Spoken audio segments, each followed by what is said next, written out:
چورابینی سیاسی ورزشی دوی ملی ترانمگری دوستی و همدلی تشویق و ترغیب طرز حیات سالم شروع از 28 مارس سال 2007 طبق فرمان رهبر دولت هم از سال هفته سوم ماه می جشن گرفته شده امسال در ناحیه وسع در سطح بلند آمادگی دایر گردید.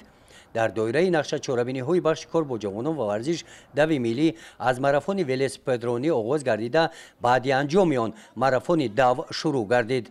اشتراکچیان دوی ملی نورسان جوانان و نفران سن سال گوناگون با مهر و صداقت بین همدیگری با دل گرم در این چورابینی فعالانه شرکت ورزیدند.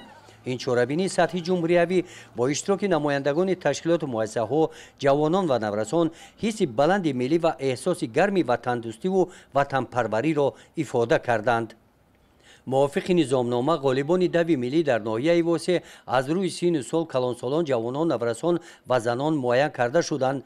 در قسمت رسمی چورابینی جانشین رئیس ناحیه واسع اشتراکداران دوی ملی را تبریک نموده قید نمودند که حکومت تاجیکستان تشبث و پیشنهادهای سازنده جوانان را همیشه دستگیری می‌نماید.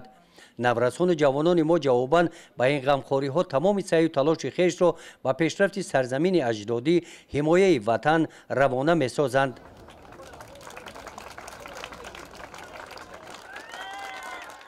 سپس در محیط تنتنوی از نام مقامات اجرایی حاکمیت دولتی ناحیه بخش کار با جوانان و ورزش به غالبان دوی ملی سپاسنامه و تحفه‌های مالی تقدیم کرده شدند.